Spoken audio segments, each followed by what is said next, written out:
एक बड़ी इंटरेस्टिंग चीज़ अभी मेरे सामने आई थी, मैं अभी पढ़ रहा था थोड़ी देर पहले। एक अपने रॉ के फॉर्मर स्पेशल सेक्रेटरी नंबर 2 या 3 होंगे रॉ के अंदर, वी बालाचंद्रन जी। तो उनकी कोई नई किताब आई है जिसमें उन्होंने ये दावा किया है कि जो नेताजी को लेकर जो स्नूपिंग हुई थी पंडित जी के टाइम पे और आगे भी, तो वो पंडित जी को क्लीन चिट दे रहे हैं कि पंडित जी ने स्नूपिंग नहीं करवाई सुभाष बोस के ऊपर। तो ये मुद्दा मुझसे जुड़ा हुआ है, मुझसे, चंद्रचूड़ से, मिशन नेताजी की सब लोगों से। तो आप, मैं सोचता हूँ कि इस बारे में थोड़ा सा आपको ब्रीफिंग देना जरूरी है, क्योंकि अगर कल कोई इशू बड़ा होता है तो एटलीस्ट एक रिकॉर्ड आपके सामने होना चाहिए कि सच्चाई क्या है हमारे। क्योंकि मुझे उम्मीद नहीं है कि मीडिया में इतना ज़्यादा इसको कोई मुझे इतना बोलने का मौका देगा, और समझाना मुश्किल है, इशू बड़ा कॉम्प्लिकेटेड है। तो आपको पता है कि पूरा नेताजी का जो पूरी कहानी है बहुत ज़्यादा कॉम्प्लेक्स है, मल्टी लेयर्ड है, और आपको एक एक परत आपको हटानी पड़ती है। इसमें हज़ारों करेक्टर्स हैं, करेक्टर्स के नाम लोगों को नहीं पता, तो वो समझाना मुश्किल हो जाता है कि जब तक आप एक एक आदमी को ना बताएं। और जब ये पूरी डिटेल्स में जाएंगे तो समय बहुत लगता है। तो नॉर्मली सबसे अच्छा तरीका है कि आप डॉक्यूमेंट्स दिखा दिखा के, जैसे मैं अपनी और चंद्रचूड़ अपनी प्रेजेंटेशन में करते हैं कि पावर पॉइंट में डॉक्यूमेंट वीडियो दिखा के समझाते हैं, क्योंकि वर्बली समझाना इतना मेरे में क्षमता नहीं है। मैं कोई अच्छा स्पीकर भी नहीं हूँ, मैं सिर्फ डेटा जानता हूँ और उस थोड़ा पैशन से बोलता हूँ, बाकी मैं अच्छा वक्ता नहीं हूँ। लेकिन तो इसलिए मैं बताता हूँ चीज़ों को। तो ये कहानी क्या है पर आपको समझना जरूरी कि ये वी बालाचंद्रन जी का जो स्टेटमेंट अभी आया है, जो रॉ के स्पेशल सेक्रेटरी थे और रिटायर हो गए अभी, और वो अगर कह रहे हैं कि पंडित जी ने जासूसी सुभाष बोस की नहीं करवाई, तो उसका आप समझिए इशू क्या है। पहले आप ये जानें कि बालाचंद्रन जी की इंपॉर्टेंस क्या है यहाँ पे, अदर देन रॉ। वो एशियन नाम्बियर के बारे में उन्होंने किताब 2-3 साल पहले लिखी थी। जो अभी किताब आई है उससे पहले उन्होंने किताब लिखी थी एशियन नाम्बियर के बारे में। एशियन नाम्बियर कौन है? एशियन नाम्बियर जो थे वो नेताजी के साथ, जब नेताजी यहाँ से सन 40 में 41 में यहाँ से जर्मनी जाते हैं थ्रू रशिया, तो वहाँ जो भारतीय लोग जो उनको मदद की है, उनको सुभाष बोस ने जो वहाँ पे फ्री इंडिया सेंटर खोले हैं, बाद में लीजन खड़ी की है उन्होंने, वटेवर जो उन्होंने काम वहाँ देश के लिए किया, तो वहाँ जो लोकल भारतीय, चाहे मिस्टर व्यास हों, चाहे अपने और लोग हों, उसमें एशियन नाम्बियर का भी नाम आता है कि नाम्बियर साहब भी वहाँ पे थे। आबिद हसन सफ़ान भी वहीं थे, जो बाद में आबिद हसन तो नेताजी के साथ में सबमरीन में सुभाष बोस के साथ में साउथ ईस्ट एशिया में आ गए, लेकिन नाम्बियर जो है वो नहीं आए, व्यास भी नहीं आए, ये लोग जर्मनी में थे। गिरिजा मैं नाम बोल रहा हूँ, गिरिजा मुखर्जी, वो भी सुभाष बोस के साथ में जर्मनी। तो ये कुछ लोग जो स्टूडेंट्स या एक्टिविस्ट जो थे, जो जर्मनी में मौजूद थे जब नेताजी वहाँ पहुँचते हैं, तो ऑब्वियसली वो नेताजी को सपोर्ट उन्होंने वहाँ से स्टार्ट उनके साथ में किया। अब उसमें एक चीज़ जानना जरूरी है कि आज के दिन में खबरें आती हैं कि साहब नाम्बियर साहब तो कम्युनिस्ट टाइप थे और वो सुभाष बोस के साथ उनको नाम जोड़ा जाता है, लेकिन टेक्निकली नाम्बियर जो थे वो सुभाष बोस के सपोर्टर नहीं थे, वो पंडित जी के सपोर्टर थे, और उनकी पंडित जी से मित्रता बहुत पहले की थी। शायद उसी कारण से सुभाष बोस से उन्होंने कनेक्ट किया। अब आप पूछेंगे साहब पंडित जी की सुभाष बोस की तो बनती नहीं, आप बोलते हो, लेकिन तो नाम्बियर सुभाष बोस से क्यों कनेक्ट कर रहे हैं? आपको देश काल देखना पड़ता है, परिस्थिति देखनी पड़ती है। जब विदेश में जाते हैं, मैं अपनी बात कर रहा हूँ कि मैं विदेश में गया, मेरी मुलाकात वहाँ पे कुछ लोगों से हुई जो कांग्रेस पार्टी के लोग हैं। ऑब्वियसली विदेश में जाऊँगा, मेरे देश के लोग हैं, तो उनसे मेरा रवैया विदेश में जाके ऐसा नहीं है जैसे देश में रहेगा। अगर जो मेरे डिफरेंसेस उनके साथ है भी, लेकिन उसका मतलब ये नहीं कि विदेश में जाऊँगा मेरे को अपने देश के लोग मिलते हैं, उनसे बिल्कुल हम इवन यहाँ भी हमारी कोई पर्सनल लड़ाई नहीं है, मेरी किसी से कोई पर्सनल खुंदक नहीं है कम्युनिस्ट पार्टी के लोगों से या कांग्रेस के लोगों से, कि मिलेंगे तो नमस्ते करूँगा, जो उम्र बड़े हैं उनको नमस्ते करूँगा। अब मुझे कोई वहाँ मिले थे कोई, जैसे फॉर एग्जांपल मैं बात कर रहा हूँ यूएस में जब लास्ट टाइम गया, तो कोई कांग्रेस पार्टी के लीडर थे, उनकी मिसेस थी। अब मेरी मम्मी की उम्र की होंगी तो नमस्ते करूँगा, प्रणाम करूँगा, क्या करूँगा उनको मैं तो, लेकिन उसका मतलब ये नहीं कि मैं उनको सपोर्ट कर रहा हूँ। लेकिन तो सुभाष बोस की कहानी और भी अलग थी कि जब नेताजी सन 40 में अगर देश में आज़ादी की लड़ाई चल रही है, तो उस टाइम पे मुद्दा कुछ और था कि देश के लड़ना था, और वो जर्मनी था, नाजी जर्मनी था। तो एक उनकी नाम्बियर के साथ में उनकी अंडरस्टैंडिंग हुई थी, बातचीत हुई, देश के स्ट्रगल के लिए वो काम कर रहे थे। लेकिन ध्यान रखिए कि नाम्बियर जो थे वो पंडित जी के दोस्त थे, उनको सुभाष बोस का दोस्त बताना गलत है उस सेंस में। जब भारत आज़ाद हो जाता है, जब यह जो ट्रांसफर पावर हो जाता है, तो वही नाम्बियर, क्योंकि उनकी पंडित जी से बातचीत अच्छी थी, उनको फॉरेन सर्विस में लिया गया। उसके बाद में उनकी हमारी पोस्टिंग होती है उनके अलग अलग कंट्रीज़ में, और eventually for many years he was our ambassador in Germany after independence. और उसके बाद में वो बूढ़े हो जाते हैं, और मैं आपको बता रहा हूँ कि बालाचंद्रन जी जो रॉ के नंबर 2 थे, स्पेशल सेक्रेटरी थे, उनका कनेक्शन कैसे स्थापित हुआ नाम्बियर के साथ में, जो नेताजी के और पंडित जी के साथ में हुआ करते थे। जब नाम्बियर साहब बूढ़े हो गए, बुजुर्ग हो गए, उनकी शादी नहीं हुई थी, कोई उनकी गर्लफ्रेंड थी वहाँ पे कोई लोकल जर्मन, तो उनसे बनी नहीं होगी बाद में, तो she was not with him, और maybe she had died by that time, whatever, I do not know. तो उनकी वो अकेले पड़ गए। अब अकेले आदमी का रहना उन कंट्री में बहुत मुश्किल। आपको पता है कि बुढ़ापा is not a very good thing to be in Europe and America, कि आप हम लोग तो यहाँ साथ में इकट्ठे रहते हैं बुजुर्ग घर में, वहाँ से रहता नहीं है। और भारतीयों के लिए बड़ा मुश्किल, उस ज़माने में तो बहुत ही मुश्किल था रहना कि कैसे रहेंगे वहाँ पे। तो नामबियर साहब को बुढ़ापे में वहाँ मुश्किल रहने में आ रही थी। तो इंदिरा जी बहुत कंसर्न थी कि इंदिरा जी उनको बचपन से जानती थी और उनके इतने अच्छे रिश्ते थे कि इंदिरा जी को इंदू बोला करते थे। तो इंदिरा गांधी जी को इंदू बोलने वाले सिर्फ वही लोग थे जो उनके परिवार के या उनके पिताजी के मित्र थे। कोई और किसी की हिम्मत थी नहीं इंदिरा गांधी को इंदू बोल के दिखा दे, सिर्फ उनके घर के बड़े।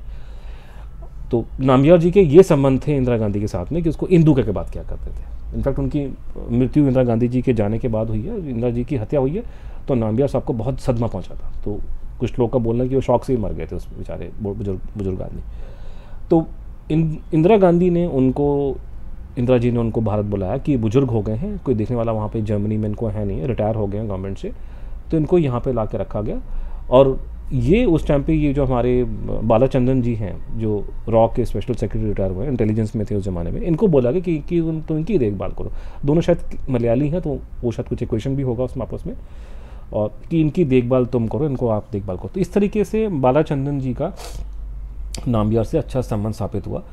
आज से कुछ साल पहले उन्होंने किताब लिखी थी नामबियर के बारे में, और वहाँ मुझे आपको बताते हुए बड़ा दुख हो रहा है कि जानबूझ करके क्योंकि मैं नहीं मान सकता कि ये आदमी जो रॉ का स्पेशल सेक्रेटरी रहा है वो फाइलें पढ़ते पढ़ते वो चीज़ ना देखे जो मैं देख सकता हूँ। तो जैसे फॉर एग्जांपल उन्होंने नामबियर की फ़ाइल का जिक्र किया जो ब्रिटिश आर्काइव के अंदर है, जो उन्होंने देखी है, और उन्होंने उस फाइल के बारे में उन्होंने जिक्र किया, बातचीत किया, लेकिन उसके अंदर से एक स्निपेट था जो उन्होंने अपनी किताब में नहीं डाला, और आप समझ सकते हैं क्यों नहीं डाला होगा। वो स्निपेट ये था कि ब्रिटिश फाइल्स में एक MI6 की एक रिकॉर्ड आ रहा है, जो मैंने देखा क्योंकि मैं भी ब्रिटिश आर्काइव में गया था क्यू में लंदन में, मैंने भी इसको स्टडी किया, और वहाँ पे उस ब्रिटिश इंटेलिजेंस MI6 की रिपोर्ट बोल रही है कि 1948 में नामबियर का मानना था कि नेताजी रूस के अंदर है मरने के बाद। इतनी बड़ी बात नामबियर की फाइल में लिखी हुई है।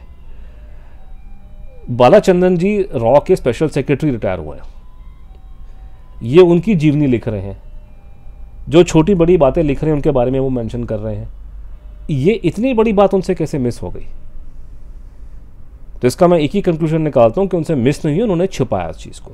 तो पहली बात, बालाचंद्रन जी सिस्टम के आदमी हैं, तो वो सिस्टम की ही बात बोलेंगे। तो don't take him on face value कि वो जो उन्होंने स्टेटमेंट दिया है, जो किताब में लिख रहे हैं कि पंडित जी का हाथ था नहीं, आई एम सॉरी, आपका खुद का भी रिकॉर्ड बहुत क्लीन नहीं है कि आप भी कुछ चीज़ें छुपा रहे हो। क्योंकि मैं ये नहीं मान सकता कि आपने वो फाइल जो आप कह रहे हैं आपने देखी है, लेकिन उसी फाइल में इतनी इंटरेस्टिंग बात लिखी है कि वो नामबियर जिसकी आपने सेवा की है इतने साल तक, उसका ये मानना था कि नेताजी रूस में हैं, वो मरे नहीं हैं। आपसे ये बात कैसे मिस हो गई? मिस नहीं हुई, आपने जानबूझ के छुपाई है, नंबर 1। तो that is one problem with you, your statement. दूसरा, जब ये स्टेटमेंट दी जाती है कि साहब पंडित जी का हाथ नहीं था नेताजी की स्पाइन के ऊपर, वो एक अपने में बहुत विशाल, एक बहुत डिस्क्रिप्टिव है, बहुत उस पर डिटेल में जाना पड़ेगा आपको इशू के बारे में। उसमें एक प्रॉब्लम आ रही है, उसमें प्रॉब्लम ये आ रही है कि इस तरह के जुमले पहले भी दिए गए हैं। तो पहले जुमला देने वाला था, इस तरह की झूठी बात बोलने वाला। जुमला मतलब झूठी बात नहीं होता, जुमला इज बेसिकली रेटोरिकल स्पीच, अगर उसको आप झूठ सच भी बोल सकते हैं। तो ये देने वाले थे B.N. मलिक, जो इन सबके बाप हैं, जितने रॉ IB के जितने बड़े बड़े अफसर बैठे हैं, इन सबका इनके माई बाप, इनके गुरु महाराज थे भोलानाथ मलिक, जिसने भारत की इंटेलिजेंस को क्रिएट किया है इंडिपेंडेंस के बाद में। पहला IB का डायरेक्टर जो था पिल्लई था, लेकिन पिल्लई ने 1.5 साल काम किया, उसको कुछ खास हुआ नहीं उससे। उसके बाद भोलानाथ मलिक को लाया गया। आज के ज़माने में IB के और रॉ के चीफ 2-2 साल के भी नहीं होते। मलिक साहब 16 साल तक, उस ज़माने में कोई रॉ नहीं थी, IB के सर्वा थे 16 साल। पंडित जी को ब्रीफिंग देने जाया करते थे, पंडित जी का सबसे खासम का आदमी IB का director, the man who knew the most about India at that point in time. उसके बाद में और भी मेरे को सुनने में आया कि रिटायरमेंट के बाद भी रिटायरमेंट नहीं हुए थे, अनऑफिशियली वही काम जो आजकल दोवल साहब करते हैं वही काम ये कर रहे थे। और मुझे जो इन्फॉर्मेशन है उसके हिसाब से ये आदमी इंदिरा गांधी की कौन सी इमरजेंसी तक ये आदमी लगने तक ये आदमी बिल्कुल एक्टिव था, B.N. मलिक। तो हिसाब लगाओ ये कहाँ अंग्रेजों के ज़माने का आदमी, वहाँ से लेके 16 साल तो डायरेक्टली IB के डायरेक्टर थे, जो आजकल 2-2 साल में लोगों को भगा देते हैं। तो ये हालत, उस B.N. मलिक ने झूठ बोला अपनी किताब में कि पंडित जी तो इतने बड़े डेमोक्रेट थे, इतने बड़े इतने बड़े मतलब डेमोक्रेसी के सपोर्टर थे कि जब मैंने उनको प्रपोज किया कि ये जो फॉरेन एम्बेसीज यहाँ पे होती हैं, फॉरेन उसके ऑफिशियल्स जो होते हैं, इन पे स्पाइंग की जाए नेशनल इंटरेस्ट में, तो उन्होंने मना कर दिया, नहीं हमें नहीं करवाना, हम तो बड़े डेमोक्रेसी के सपोर्टर हैं। आज हमारे पास में सबूत है किसी और फॉरेन गवर्नमेंट का रिकॉर्ड हमारे हाथ में, जिसमें वो साफ मेंशन कर रहे हैं कि पंडित जी के ज़माने में हमारी टैपिंग शैपिंग से बहुत करती थी। तो ये लोगों को पागल बनाने वाली बातें हैं कि आप स्नूपिंग करने के हम हिंदुस्तानी उस्ताद हैं पंडित जी के ज़माने से। दूसरा, अब ये जो कह रहे हैं कि साहब कोई जासूसी नहीं हुई, ये पागलपंती की बात है। देखिए आजकल एक बहुत केस चल गया पेगासस स्पाईवेयर का, कि आपके मोबाइल फ़ोन में कोई इजरायली सॉफ्टवेयर लगा दिया करके। मेरा एक दोस्त भी फंस गया उसके चक्कर में, उसका भी नाम आ रहा है कि उसका भी फ़ोन टैप हुआ, बिकॉज वो एक जर्नलिस्ट है। ये पूरी कहानी एक एलिगेशन पे है सिर्फ बेस्ड, अभी वो प्रूफ कोई नहीं है। कोर्ट में, सुप्रीम कोर्ट में केस गया है, गवर्नमेंट ने मना कर दिया हमारे पास में कुछ नहीं है, लेकिन एलिगेशन के नाम पे सारी कहानी चली जा रही है। सच है झूठ है वो अलग बात, मैं उस पर नहीं पढ़ रहा, मैंने कोई इंक्वायरी पेगासस पे नहीं की, ना मेरा इशू है वो, लेकिन उस पर बहुत लोग बहुत इंटरेस्टेड है, बहुत बड़ी बातें कर रहे हैं। लेकिन please understand the difference between Pegasus spyware case and the Subhash Bose snooping case. Netaji snooping case is totally based on available documents, it is not based on claims by media here and there, allegation पे based नहीं है। तो पहली बात ये कि नेताजी के और नेताजी के परिवार मतलब बेसिकली जासूसी क्या रिकॉर्ड क्या निकले, रिकॉर्ड निकल रहे हैं आपके नेशनल आर्काइव से। निकलने का कारण ये है कि मैंने और मेरे दोस्तों ने, हमारे जो मिशन नेताजी ग्रुप है हमारा, चंद्रचूड़, शांतन, विशाल, शांतन, हम सब लोग मिल करके, श्रीजीत, हम लोगों ने पिटिशन डाल दिया था उसमें 2005 में। सरकार से रिकॉर्ड हमने मांगे थे, रिकॉर्ड उनको मजबूरी में देने पड़े। हमारी वजह से कोई 15-16 हज़ार डॉक्यूमेंट्स उन्होंने उनको भेजने पड़े नेशनल आर्काइव में। वो फाइल जो डॉक्यूमेंट्स भेजे वो 2014 में जाकर के पब्लिक को उन्होंने नेशनल आर्काइव ने खोले। मैं वहाँ पे गया, गलती से इन्होंने कुछ ऐसी फाइलें निकाल दी जो उनको निकालनी नहीं चाहिए थी, वो मेरे हथे चढ़ी। उसके बाद हमने उनको मीडिया में सर्कुलेट किया कि नेताजी के परिवार पे जासूसी हो रही है। उसी पे बाद में और डॉक्यूमेंट निकलने शुरू हुए, उसमें दिखाई देना शुरू हुआ कि साहब जासूसी सिर्फ नेताजी के परिवार पे नहीं हो रही है, बाकी लोगों भी हो रही है। और खबरें और डॉक्यूमेंट निकल, तो ये अलग अलग लोगों ने वेरीफाई किया, सिर्फ हमारी बात नहीं है, और लोगों ने उसको निकाला। 2-3 सोर्स से डॉक्यूमेंट निकल के आए, सरकारी रिकॉर्ड कि साहब ये लोग जासूसी कर रहे थे हर एक उस इंसान पे जिसका सुभाष बोस से कुछ ना कुछ भी लेना देना हो। बच्चों पे जासूसी की है लोगों ने, जर्नलिस्टों को लपेटे में लिया है, और फॉरेनर्स को लपेटे में लिया है, किसी को नहीं छोड़ा लोगों ने। तो उस टाइम पे पूरे मीडिया ने, सारे मेन स्ट्रीम मीडिया ने और सब पढ़े लिखे लोगों ने एक ही कंक्लूजन निकाला था, बड़ा डिसेंट कंक्लूजन है, कि जासूसी इन ऐरे गहरे नथु खरों की नहीं हो रही थी। जैसे फॉर एग्जांपल कोई एक रिपोर्ट है जो नेताजी के भतीजे की जासूसी उमियानाथ बोस के बारे में, और उसकी खबर उन्होंने दी है, इंफॉर्मेशन रिपोर्ट को फॉरवर्ड किया है आर.एन. काउ को। आर.एन. काउ जी के पास में इतना फालतू का टाइम नहीं था कि नेताजी के भतीजे की रिपोर्ट पढ़ेंगे बैठ करके। तो the focus is not Netaji का भतीजा, जिसकी कोई औकात नहीं थी आर.एन. काउ की निगाह में। वैसे वो बड़े बड़े आदमी थे, हमारे आपके लिए श्रद्धेय हैं, लेकिन आर.एन. काउ जी के लिए नेताजी के भतीजे की कोई वैल्यू नहीं थी। वो उनकी रिपोर्टें उनको दिखाने का मतलब नहीं है। तो कंक्लूजन जो सब लोगों ने ड्रॉ किया उस ज़माने में वो ये था कि जासूसी नेताजी की हो रही थी। इनको शायद मालूम नहीं था वो कहाँ है कहाँ नहीं है, या वटेवर, ये लोग पूरे लोगों को टैप कर रहे थे। और बाद में जब वेस्ट बंगाल गवर्नमेंट ने इंडिपेंडेंटली अपनी फाइलें निकाली हैं, तो वहाँ पे मुख्यमंत्री ने भी ये बात को ओपनली कंफर्म किया कि जासूसी हो रही थी। तो सिर्फ मैं नहीं कह रहा, आज बालाचंद्रन जी हमको काउंटर कर सकते हैं, लेकिन वो जो मैडम है वो मुख्यमंत्री हैं बंगाल की, और वो भी खुद नहीं कह रही हैं, उनके ऑफिस ने फाइलें पड़ी होंगी ना रिलीज़ करने से पहले। जब वो फाइलें रिलीज़ की गई हैं वेस्ट बंगाल गवर्नमेंट की फाइलें, तो उनके साथ में बंगाल के कमिश्नर पुलिस पुरकायस्थ जी खड़े हुए थे। पुरकायस्थ जी भी रॉ में थे पहले, बाय द वे। तो मुख्यमंत्री बंगाल ऐसे स्टेटमेंट नहीं देगा, कोई भी सीएम ऐसी स्टेटमेंट नहीं देगा उठा करके कि साहब जासूसी हो रही थी। तो जासूसी होना कंफर्म है, और नॉट ओनली वो कंफर्म हो रही है, ये लोग इन्फॉर्मेशन को सप्लाई करके ब्रिटिश इंटेलिजेंस को दे रहे थे। उस बात को भी बालाचंद्रन जी ने घुमाने की कोशिश करी है कि वो तो ऐसे किसी ने दे दिया होगा, ऐसे नहीं है। सोच समझ के एक आदमी का नाम आ रहा है बालाकृष्ण शेट्टी। ये शेट्टी जो था ये सुभाष बोस को ट्रैक कर रहा था, इसका इंडिकेशन साफ दिखाई दे रहा है। इसकी फाइल खोली जाए, पर्सनल फाइल। मैंने चंद्रचूड़ ने, हम लोगों ने सूचना के कानून के अंतर्गत आईबी पे फाइल किया था। हमने पूछा उनसे गृह मंत्रालय से कि आईबी का रिकॉर्ड हमको दो, ये चीज़ निकल के आ रही है। उन्होंने साफ मना कर दिया, हम तो सूचना के अधिकार में कवर ही नहीं करते, आते ही नहीं हम लोग करके। तो मैं आपके सामने ये बात इसलिए रख रहा हूँ कि शायद अगर मान लीजिए कि अगर ये बालाचंद्रन जी की बुक को कंट्रोवर्सी होती है और दावा किया जाता है कि साहब पंडित जी ने कोई जासूसी नहीं करवाई। प्लीज़ बी वेरी क्लियर कि जासूसी हुई थी, उसके पुख्ता रिकॉर्ड पड़े हैं, कागज़ पड़े हैं और मल्टीपल सोर्सेज से पड़े हैं और उसमें साफ दिखाई दे रहा है। और ये दूसरा बात ध्यान रखिए कि ये जो सिस्टम वाले लोग हैं जैसे बालाचंद्रन जी, इनको झूठ बोलने की आदत है या छुपाने की आदत है।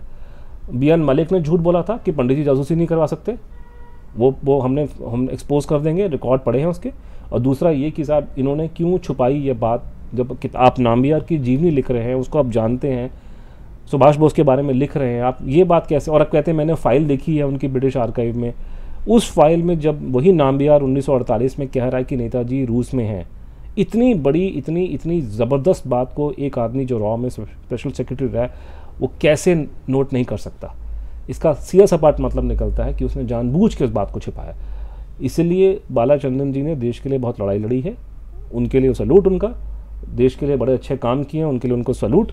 लेकिन अनफॉर्चुनेटली ये पूरा नेताजी वाला जो केस है ये बहुत इशू पॉलिटिकली वॉलेटाइल है। तो I am sorry, I don't believe him what he says. और अगर ये डिबेट बढ़ती है तो हम लोग भी अपने एविडेंस जो आपको मैं बता रहा हूँ हम लोग सबके सामने रखेंगे। तब तक के लिए ये छोटा सा वीडियो मैंने सोचा आज आपको बना दूँ। आज मेरा मूड था, मैं बनाने में इतना इच्छुक नहीं हूँ, मैं अभी भी, मेरे को प्रॉब्लम है, मैं बहुत कैमरा शाही किस्म का आदमी हूँ। मैं मेरे यूजुअली वर्ड्स निकलते नहीं कैमरे के सामने। कोई मुझसे क्वेश्चन पूछेगा उसका आंसर मैं दे सकता हूँ। कभी कभी साल में एक बार मेरे को मूड बनता है तो मैं बना देता हूँ। आज सोचा कि आप लोग को ये छोटी सी बात बताऊँ क्योंकि ये स्टोरी अभी आई है, उसका लिंक मैं डाल दूँगा नीचे, आप वो लिंक लिख लीजिएगा, आगे देखते हैं क्या होता है। चलिए, नमस्ते।